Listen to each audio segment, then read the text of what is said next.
Hi friends, Pandian store serial இனி வரப்போகிற எபிசோட்ஸ்க்கான promo தான் இந்த வீடியோவில் பார்க்க போகிறோம். வாங்க ஃப்ரெண்ட்ஸ் பார்க்கலாம். ராஜீவ் இங்கே யார் பேச்சையும் கேட்காம சொல்ல நான் என் அப்பாவையும் எங்கள் வீட்டில் போய் நான் பார்த்துட்டு வரேன் அப்படின்னு சொல்லிட்டு கிளம்பி இங்கே வீட்டுக்கு வந்துட்டாங்க. வீட்டுக்கு வரும்போதே அவங்களுக்கு அவ்வளோ பதற்றமாக இருக்குது. வீட்டில் இருக்கவங்க யாராச்சும் ஏதாச்சும் சொல்லிடுவாங்க அப்படின்னு. கோமதி வேண்டாம் அப்படின்னு தான் சொல்லியிருக்காங்க.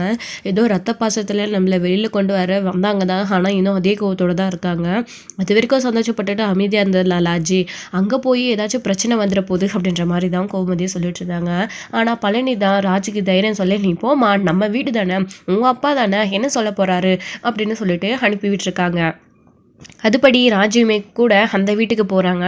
அந்த வீட்டுக்கு போகும்போது அப்பத்தா பார்க்குறாங்க. பார்த்த உடனே அப்பத்தாவுக்கு அவ்வளோ சந்தோஷம், ராஜு வந்திருக்கா அப்படின்னு. ஏன் முத்துவேல் கீழே இறங்கி வராரு. அப்பத்தாவுக்கு ராஜா உள்ளே கூப்பிட்றதா என்னன்னு ஒன்றுமே புரியல. முத்துவேல் வராரு. அவரை பார்த்துக்கிட்டே அமைதியாக நின்றுட்டுருக்கவும், சரி அவன் எதுவும் சொல்ல மாட்டான், நம்ம பிள்ளை தானே, இந்த வீட்டில் வளர்ந்த பிள்ளை அப்படின்னு உள்ளவா அப்படின்னு சொல்லிட்டு கூப்பிடும்போது பெரிய குண்டா அதிர்ச்சி அவருக்கு.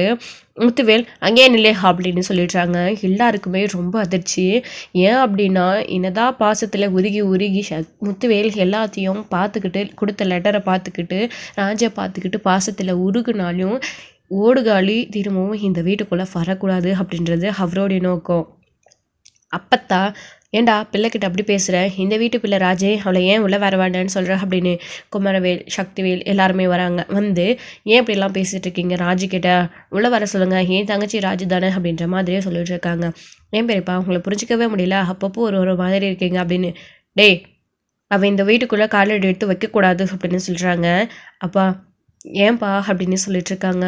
எங்க பாரு, நீ என்ன சொல்லியிருக்க, இந்த வீட்டை விட்டு நீ ஓடி போய் எங்களுடைய மான மரியாதையில் நீ வாங்கிட்ட, அதை காப்பாற்றுற மாதிரியும் எங்களுடைய பேரை கௌரவிக்கிற மாதிரியும் பண்ணிட்டு நீ ஓடி போன அந்த அசிங்கத்தை தொடச்சிட்டு இந்த வீட்டுக்கு வர்றதா நீ சொல்லியிருக்க. அதுபடி நடந்தால் மட்டும்தான் நீ இந்த வீட்டுக்குள்ளே திரும்பவும் வரணும். இல்லைனா நாங்கள் எல்லாரும் அதே கோத்தோடு தான் இருப்போம். நீ பண்ணது நாங்கள் மறந்துட்டு உன்னை ஏற்றுக்க மாட்டோம் அப்படின்னு சொல்லவும் இங்கே ராஜே ஆடி போயிடுறாங்க. அப்போது என்னடா சொல்லிட்டு இருக்க நீ அப்படின்னு. ஆமாம்மா, இந்த வீட்டு மான மரியாதை வாங்கிட்டு போயிட்டு நாங்கள் தான் எல்லாத்தையும் மீறி ரத்த பாசம் அப்படின்னு போயிட்டோம். ஆனால் திரும்பவும் நாங்கள் இவ்வளோ இந்த வீட்டுக்குள்ளே ஏற்றுக்கிட்டோம் அப்படின்னா அவங்களோட மான ரோஷம்லாம் கொஞ்ச நாளைக்கு தான். வீட்டை விட்டு வெளியில் போனதுக்கு அப்புறமா இவ்வளோ நாளாக அமைதியாக இருந்தாங்க, சண்டை போட்டாங்க, அப்புறம் பிரச்சனைன்னு உடனே ஓடி போனாங்க. இப்போ 2 குடும்பமும் ஒன்றா சேர்ந்துருச்சு அப்படின்னு யாரும் பேசக்கூடாதுல்ல அப்படின்ற மாதிரி எல்லாம் முத்துவேல் பேசுவோம். ஒன்று கரெக்டாக சொல்கிறேனே அப்படின்னு சொல்லவும் அவங்க என்ன நினைக்கிறாங்க அப்படின்னா, ராஜு அந்த லெட்டரில் என்ன எழுதியிருந்தாங்களோ அதை நிறைவேற்றிட்டு அதுபடி ராஜு திரும்பவும் இந்த வீட்டுக்குள்ளே வரணும் அப்படின்னு அவங்க ஆசைப்படுறாங்க. சக்திவேலும் முத்துவேலும் அப்போதாவுக்கு அதெல்லாம் எதுவுமே தடையாமல் இந்த வீட்டுக்குள்ளே அவங்க வரணும் அப்படின்னு பேசிகிட்டு இருந்தாங்க. ஆனால் அது முடியாது, வேண்டாம் அப்படின்னு சொல்லிட்டு இருக்காங்க. அப்போ தான் ராஜே அப்படின்னு சொல்லிட்டு வெளியிலே ராஜுக்கிட்ட பேசுகிறாங்க. மாறிய வடிவம் வராங்க. ஏங்க பிள்ளைக்கிட்ட பிள்ளை பேசுகிறீங்க, அவள் கொடுத்த லெட்டரை படிச்சுக்கிட்டு எவ்வளோ பாசமாக இருந்தீங்க பிள்ளை மேலே, இப்படி பேசுகிறீங்களே அப்படின்னு. இந்த 2 குடும்பமும் என்றைக்கும் ஒன்று சேராது அப்படின்றது எப்போவோ முடிவு பண்ண விஷயம், அது தெரியணுன்ற அவசியம் கிடையாது. இங்கே பாரு, அவள் இந்த வீட்டுக்குள்ளே வரக்கூடாது, அவள் சொன்ன மாதிரி அவள் போலீஸ் ஆகணும் அப்படின்ற மாதிரி முத்துவேல் சொல்கிறாங்க. இதை புரிஞ்சுக்கிட்ட மாறியும் வடிவும் வெளியில் ராஜி, அவங்க 2 பேரும் சொல்கிற மாதிரி நீ அந்த லெட்டரில் எழுதியிருக்கிற மாதிரி அவங்களுடைய கௌரவத்தை காப்பாற்றிட்டு இந்த வீட்டுக்குள்ளே நீ வரணும் அப்படின்னு அவங்க ஆசைப்படுறாங்க. அதுபடி செஞ்சுட்டு நீ இந்த வீட்டுக்குள்ளே சீக்கிரமாக திரும்பி வா, 2 குடும்பமும் ஒன்று சேரணும். அதுக்கு தான் நாங்களும் ஒவ்வொரு நாளும் காத்துட்ருக்கோம். எல்லா பிரச்சனையும் மாறிடுச்சு அப்படின்னு நம்ம ஒரே நாள் நினச்சா முடியாதுல்ல. நடந்த பிரச்சனைனால ஏதோ ரத்த பாசம் இருக்குது அப்படின்னு தெரிஞ்சுக்கணும். அதை தாண்டி எல்லா பிரச்சனையும் மறந்துட்டு ஒரே நாளில் 2 குடும்பமும் சேர்ந்துடணும் அப்படின்னு நம்ம நினைக்கிறது ரொம்ப பெரிய தப்பு. நீ போயிட்டு எல்லாத்தையும் முடிச்சுட்டு வா அப்படின்ற மாதிரி சொல்லவும் ராஜா அதை புரிஞ்சுக்கிறாங்க. ரொம்ப வருத்தப்பட்டுக்கிட்டே வீட்டுக்கு போகிறாங்க. அதை கோமதி பழனியும் அங்கே உக்காந்துக்கிட்டு, என்னாச்சு ராஜமா, போய் எல்லாருக்கிட்டையும் பேசிட்டு வந்துட்டியா அப்படின்னு சொல்லவும் மூஞ்சி டல்லாக இருக்குது. அப்போ கோமதி சொல்கிறாங்க, ஏண்டி அந்த வீட்டில் உன்னை யாருமே சேர்த்தலையா, கோவப்பட்டாங்களா, பேசினாங்களா, நீ எதுக்கு போன, நான் அப்போவே படித்து சொன்னல, யார் பேச்சையும் கேட்காம நீ தான் அந்த வீட்டுக்குள்ளே போய் நின்ன, இப்போ பார்த்தியா என்ன ஆச்சு அப்படின்னு. சரிடி சரிவா உட்கார் அப்படின்னு. என்ன பேசுனாங்க, ஏதாச்சும் என்னனுங்க உன் மேலே கோவப்பட்டு பேசினாங்களே அப்படின்னு. இல்லாத்த ஏன் அப்பாவும் சித்தப்பாவும் தானே என் மேலே கோவமாக இருக்காங்க, மற்றபடி அவங்க எதுவும் என்னை திட்டலை, நான் நினச்ச மாதிரியே போலீஸ் ஆகணும் அப்படின்னு அவங்க ஆசைப்படுறாங்க. வேறு எதுவும் கிடையாது அப்படின்னு சொல்லவும், ராஜம்மா எல்லாமே சரியாக போயிடும். இந்த அளவுக்காச்சு நீ அப்பாவையும் உன் சித்தப்பாவையும் பார்த்து பேசிட்டு வந்திருக்கல, சரியாக போயிடுடா. நான் இருக்கேன்ல சித்தப்பா, நீ விடு அப்படின்னு சொல்கிறாங்க. சரி சித்தப்பா, சரிம்மா நான் கடைக்கு கிளம்புறேன், எனக்கு நேரம் ஆகுது அப்படின்னு சொல்லிட்டு பழனி அங்கேருந்து கிளம்பி போயிடுறாரு. போகிறான் பாரு எதுவுமே தெரியாத மாதிரி. அவனால தான் பிள்ளை போய் அசிங்கப்பட்டு வந்து நிற்குது அப்படின்ற மாதிரி பேசுகிறாங்க. அவர் மேலே என்ன தப்பு இருக்குது? நானும் அப்பா கிட்ட பேசி அம்மா அப்பா கூட சேர்ந்து 2 குடும்பமும் ஒன்று சேரணும்னு நான் ஆசைப்பட்டேன். நீங்களே அதை ஆசைப்பட்டீங்க. ஆனால் அப்படி எதுவும் நடக்காமல் கோவத்தில் இருக்காங்க. எல்லாம் சரியாக போயிட விடுங்க அப்படின்ற மாதிரி ராஜி பேசிகிட்டு இருக்காங்க. அவங்களுக்கு ரொம்ப வருத்தமாக இருக்குது. நடந்த விஷயங்களை கதிர் கேட்டு தெரிஞ்சுக்கிட்டு அவருமே பேசுகிறாரு. சரி விடு, உன்னுடைய அப்பா அம்மா தானே, உன் வீட்டுக்கு தானே நீ போயிட்டு வந்த, கோவத்தில் இருப்பாங்க, எல்லாம் சரியாக போயிடும், அதான் நான் இருக்கேன்ல, நான் சரி பண்ணுறேன் அப்படின்ற மாதிரி கதிர் சொல்லிட்டு இருக்காங்க. ரொம்ப சந்தோஷமாக இருக்குது ராஜிக்கு. அதுக்கப்புறமா ஏன் ஃபீல் பண்ணிட்டு தூங்காமே இருக்க அப்படின்னு, தூங்கு, ஏன்னா ஏற்கனவே வந்த மாதிரி பேய் கனவு ஏதாச்சும் வருதா அப்படின்னு, நீ வேற ஏன் என்னை பயன்படுத்தி விடுற, நானே ஏற்கனவே வருத்தத்தில் இருக்கேன், இதில் பேய் அது இதுன்னு பயன்படுத்தி விடாத அப்படின்னு சொல்கிறாங்க. ஓ, உனக்கு இன்னும் அந்த பயம் இருக்கா அப்படின்னு பாரேன், திரும்ப திரும்ப நீ அதேவே பேசிகிட்டு இருக்க அப்படின்னு சொல்லவும், எனக்கு பயமாக இருக்குது, நான் எப்பயும் போல கீழே படுத்துக்கிட்டோமா அப்படின்னு. ஏய், நீ எதுக்கு அப்பப்போ கீழே படுத்து கஷ்டப்படுற, நீ மேலே தூங்கு அப்படின்னு, எனக்கு பயமாக இருக்குல்ல அப்படின்னு.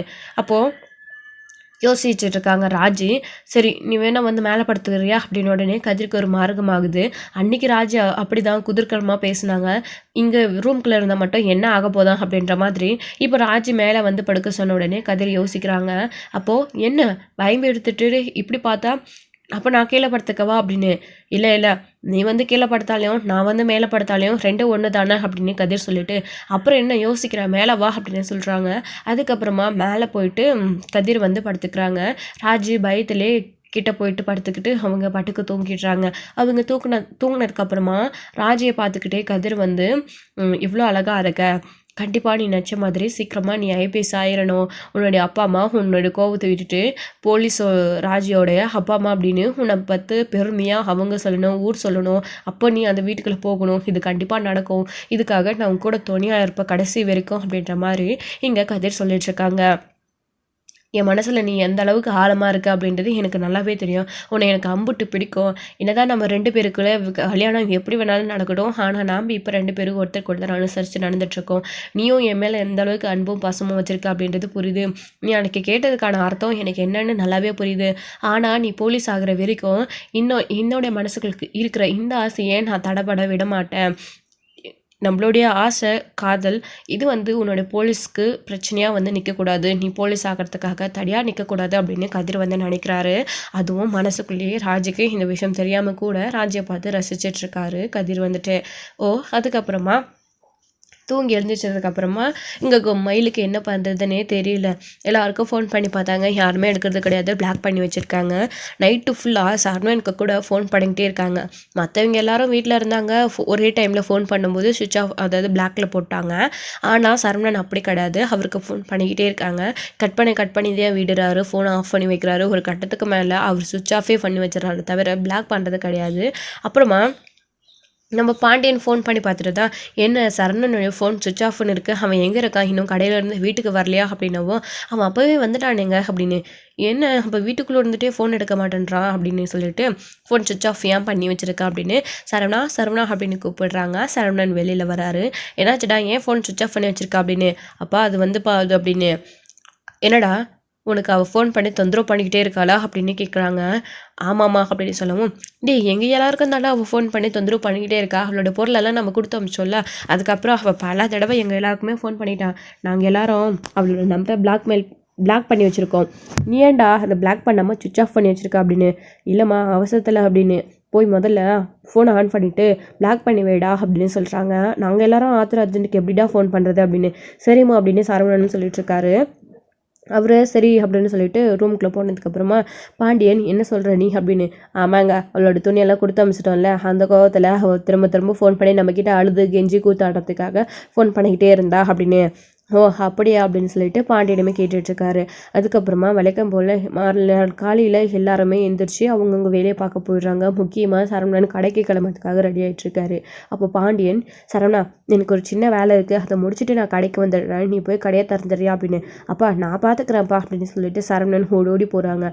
இதெல்லாத்தையும் பார்த்து பாண்டியனுக்கு அவ்வளோ சந்தோஷமாக இருக்குது. இப்படியெல்லாம் ஓடி ஓடி வேலை செய்கிற பிள்ளை கொஞ்ச நாளாக இவ்வளோ கஷ்டப்பட்டுட்டான். இப்போவும் மனசுக்குள்ளே அவ்வளோ வேதனையை வச்சுக்கிட்டு வெளியில் எதுவும் காட்டிக்காம இவ்வளோ இருக்கான்னு, சுதந்திரமாக இருந்தவனை இப்படி பிடிச்சி கல்யாணத்தை பண்ணி வச்சுட்டு கூண்டில் அடித்த மாதிரி இருக்கானே அப்படின்னலாம் பாண்டியன் நினச்சிக்கிட்டே சரவணனை நினச்சி எங்கேயோ கிளம்பி போகிறாரு. அப்போது கோமதி கூட சரவணா பார்த்து போயிட்டு வாடா, மதிய சாப்பாடுக்கு வந்துடுடா அப்படின்னு சொல்லிட்டு இருக்காரு. சரிம்மா அப்படின்னு சொல்லிட்டு அங்கேருந்து கிளம்பி போகிறாங்க. போனதுக்கப்புறமா வீட்டில் ராஜும் கதிரும் ரொம்ப நாள் கழிச்சு ட்ராவல்ஸ்க்கு போகணும் அப்படின்னு சொல்லிட்டு அங்கே கிளம்பி போகிறாங்க. இப்போ எங்கெல்லாம் கணக்கு விளக்கெல்லாம் பார்த்துட்டு முடிச்சுட்டு வரணும் அப்படின்னு. வேணா கடைக்கு உங்க கூட வரட்டுமாண்ணே அப்படின்னு சரவணன் கிட்ட கேட்குறாங்க.